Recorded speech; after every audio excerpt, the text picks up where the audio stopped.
As-Salamu Alaikum.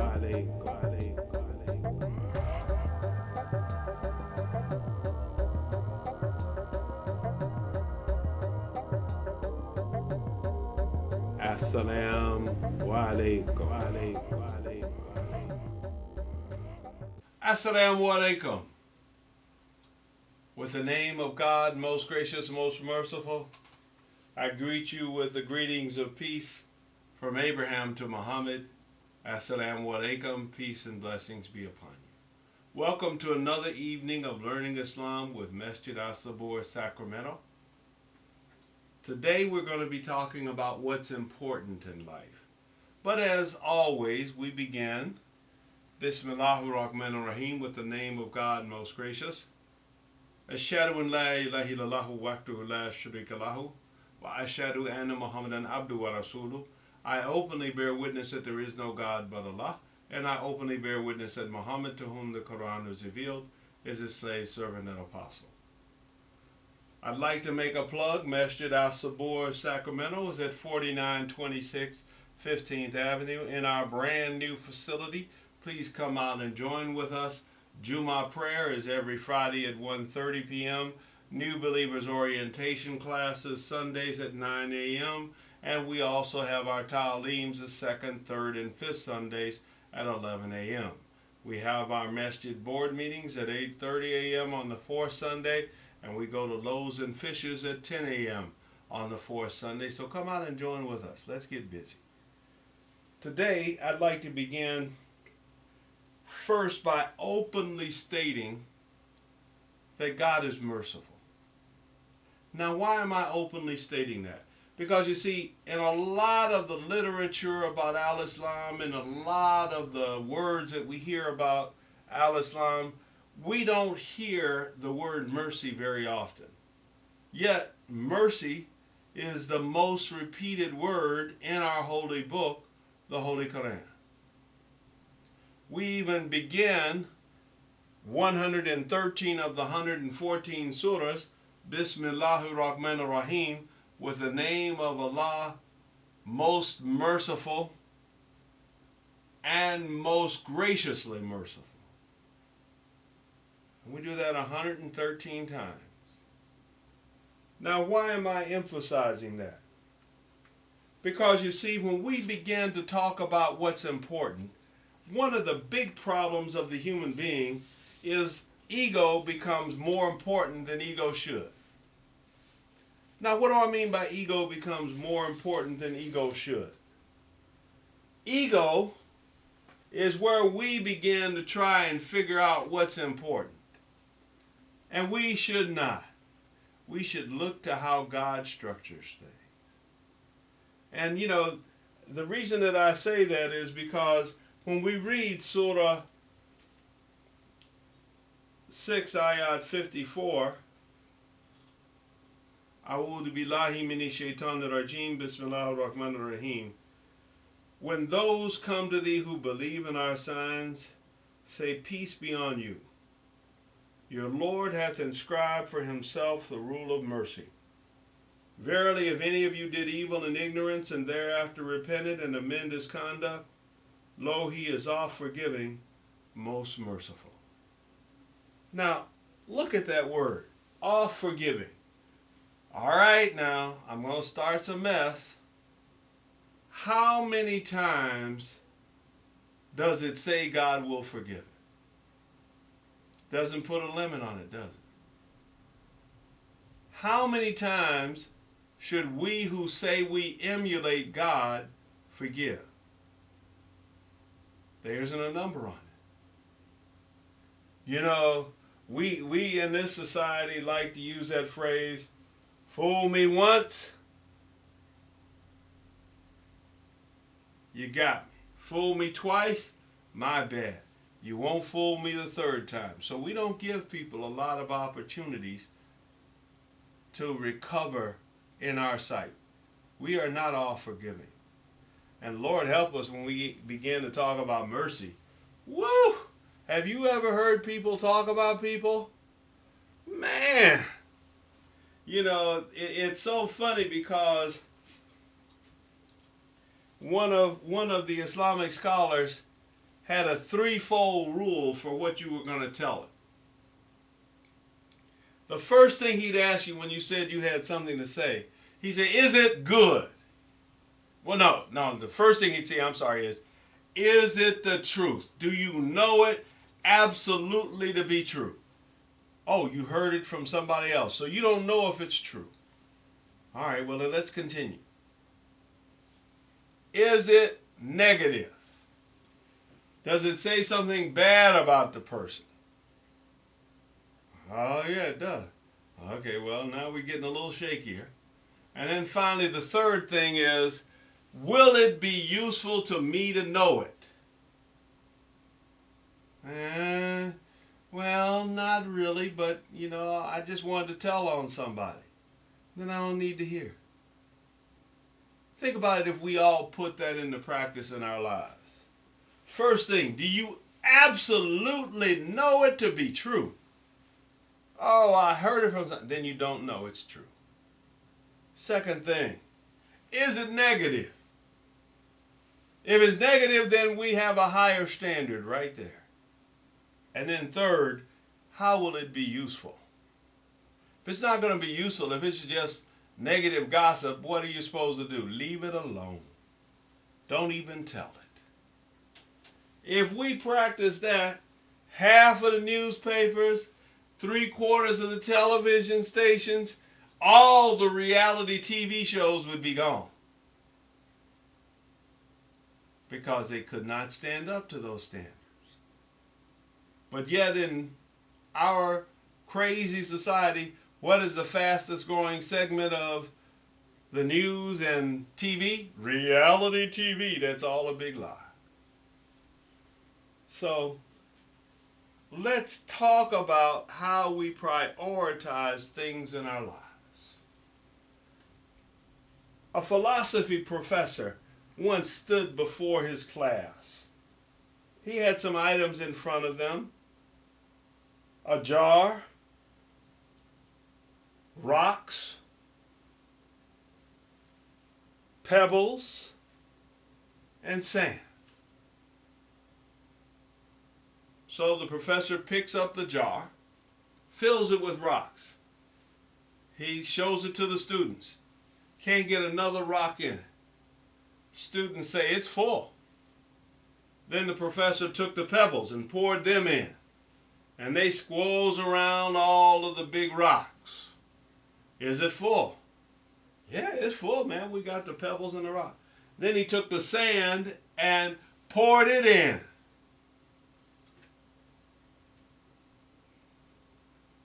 And people say, wow, we didn't expect all that to get in there.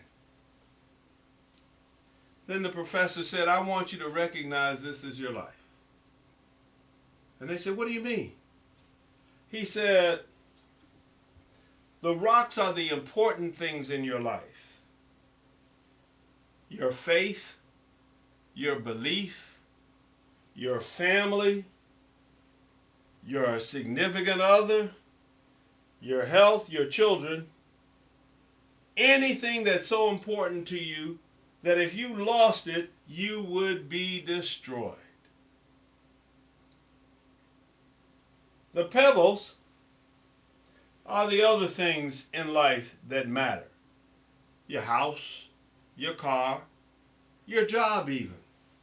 Because if you lose them, you can replace them. It's not going to destroy you. The sand is everything else, the small stuff. Now, let's look at what happens if you put things in the wrong order. If you put the small stuff in, you can never get the big stuff in. But what do we do in our lives many times? We fill it up with small stuff. Oh, I got to do this. I got to do that. But we aren't taking care of those things that are so critical that if something were to happen to them, they would destroy us.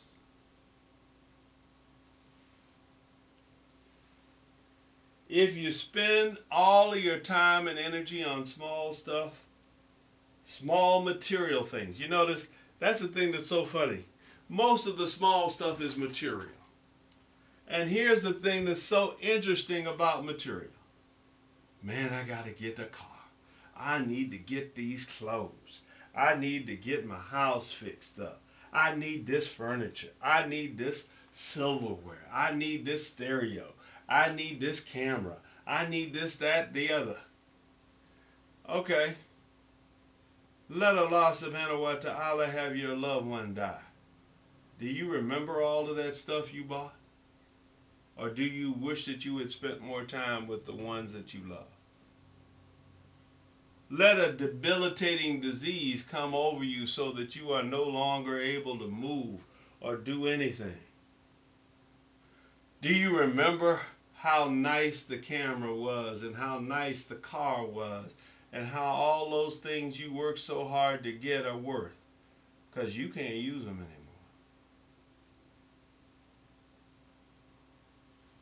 You see, we prioritize things that are not really very valuable.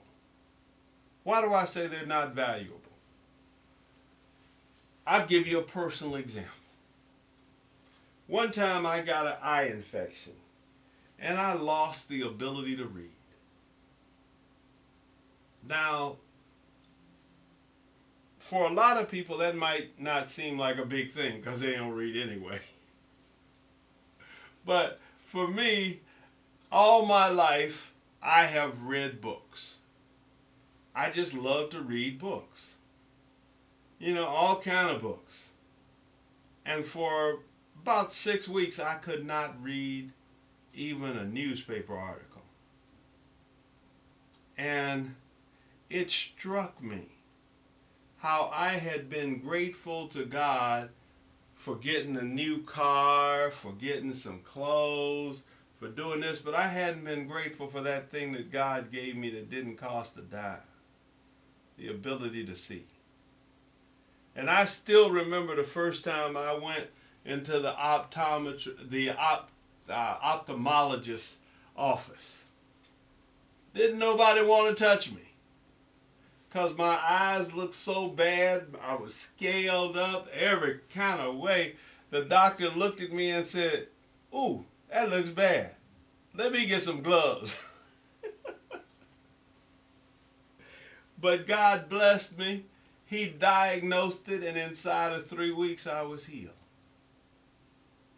And I was so grateful to God for having removed that from me.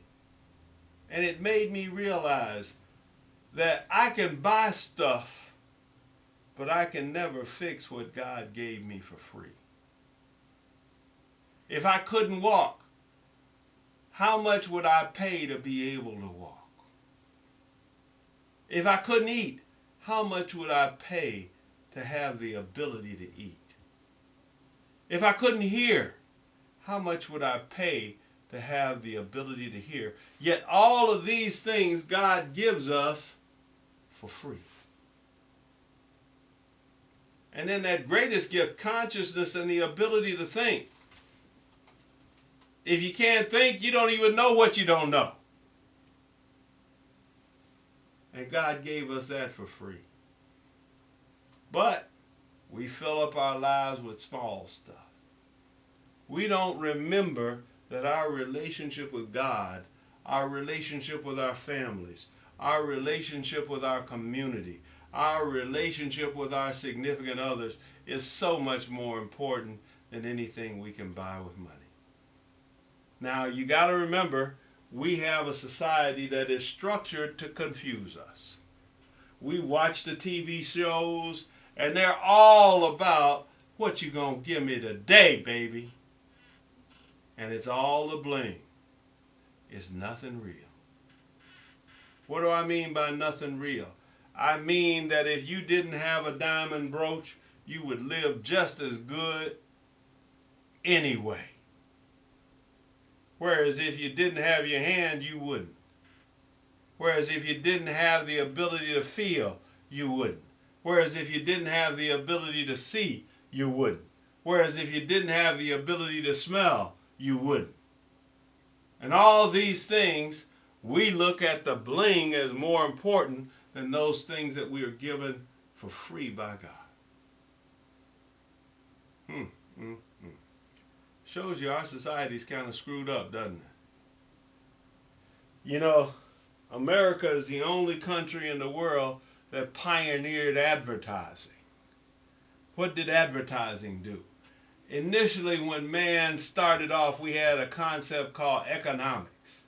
Economics was originally where supply and demand were matched up. When the supply crossed the demand, that was the price, and everybody was at equilibrium. Well, what advertising does is it changes the demand curve.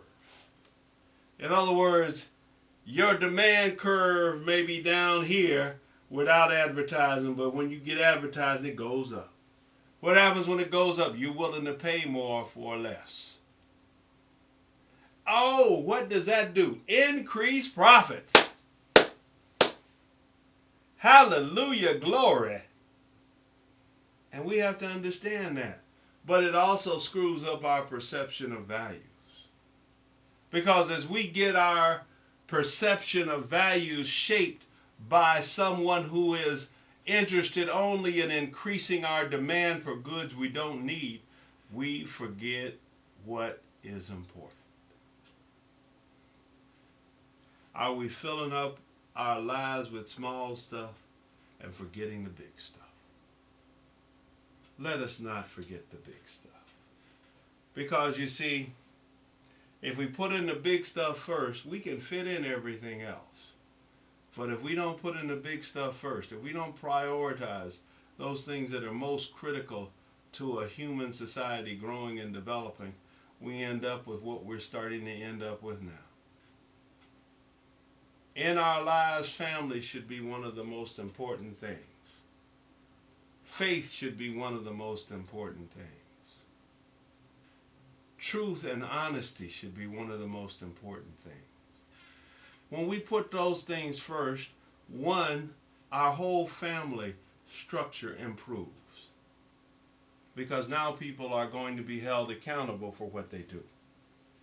Children are not going to be able to run wild and rampant as if they are in control of their own growth and development. They'll have parents. When we put the right things first, we'll have parents directed by their faith so that they are not influenced by, well, the Joneses' kids are doing it. You know how our kids always come up with somebody else who is allowed to do something to give us a guilt trip because we won't let them do it. We won't have that problem. Because it'll be so easy to say, well, you ain't the Jones kids, are you? But, you know, we have to have those big things in a prominent position in our lives. And we have to remember that every day we have to thank God for what we have, and we have to ask His forgiveness for any mistake that we have made. Because the only way you can overcome a mistake is to apologize for it and try to do better. And what did God say? Oft forgiving, most merciful, not like us. Thank God, not like us. Because we can't forgive even the smallest slight. You know, I look at what happened in Florida where our teenage boys are being killed because they don't know how to play their music. And a white man can feel he's threatened simply because the occupants of a van are black.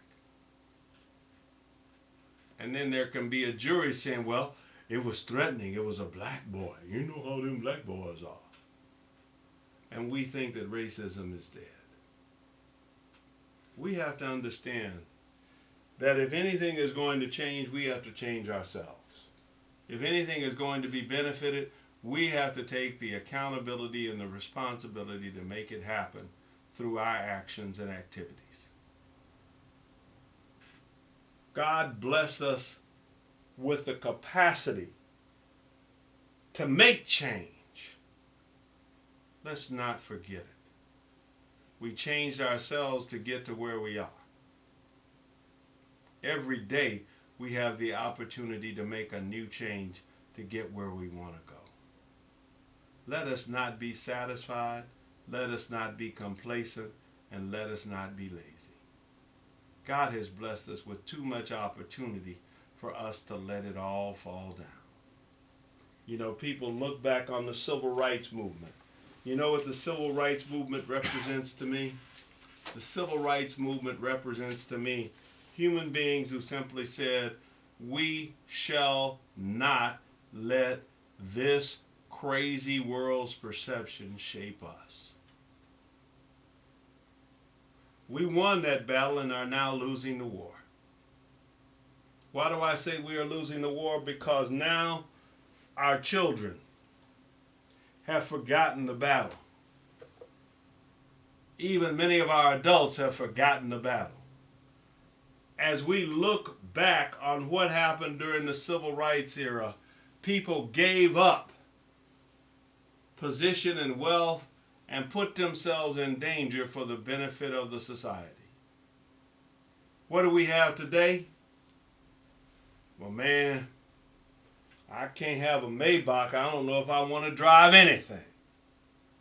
And our world is based upon the concept of how much can you consume. You know, everybody says, oh, Dr. King, Dr. King. Dr. King would be revolted by us today.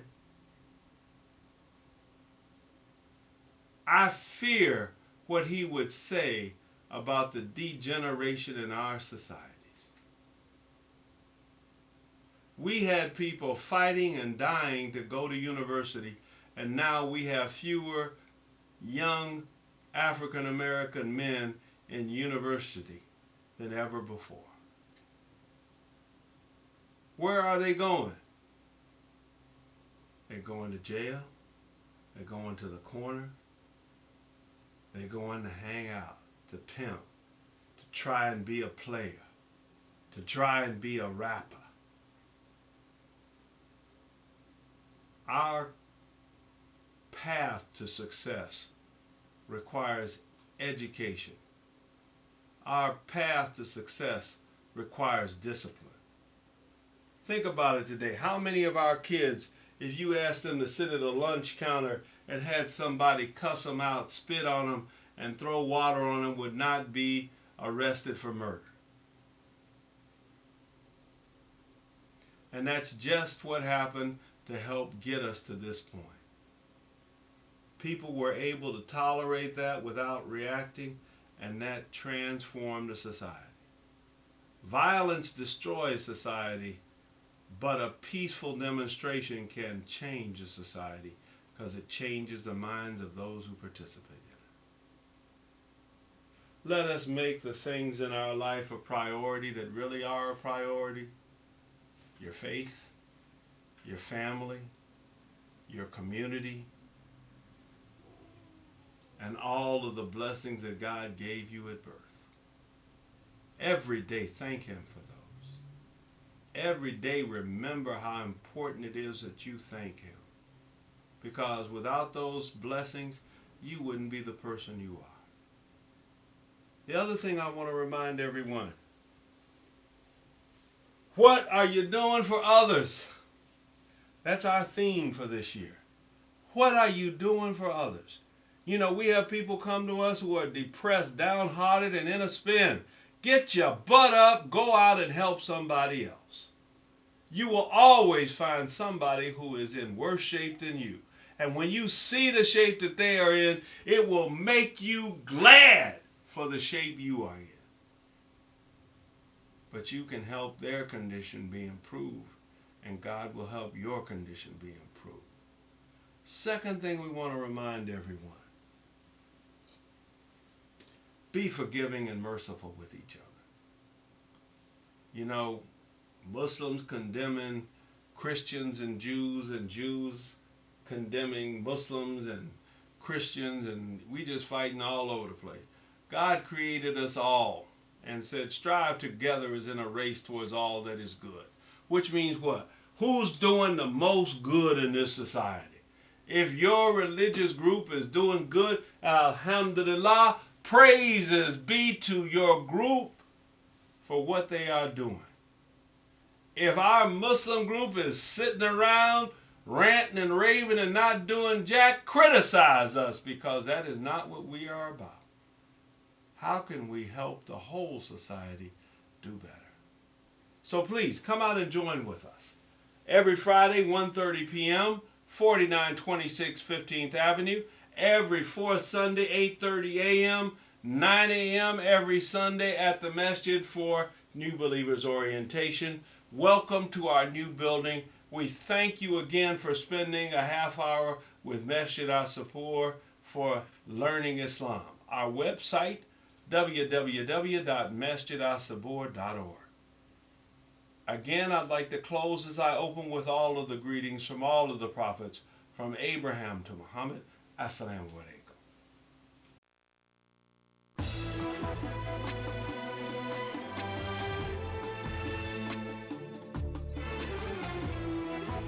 As-salamu alaykum. I want to remind everyone, Masjid As-Sabur, 4926 15th Avenue. Our new masjid is gorgeous. We just finished planting over 100 plants in front of the masjid. We just got through cleaning up the kitchen and getting ready to clean up all of the wudu stations, and we want you to come and join us. Every Friday, 1:30 p.m., Masjid As-Sabur, Sacramento. We are also on the web, www.masjidassabur.org. And we're on Facebook, so please like us. Again, we thank you for your patience and your time. We want to remind you that God truly has a message for you. And we want to remind you that we are here to give you any help that you may need. As God has taught us, He is a merciful God. As long as you come to Him and ask forgiveness, He will forgive you. So no matter where you are in life, there is a hope for change.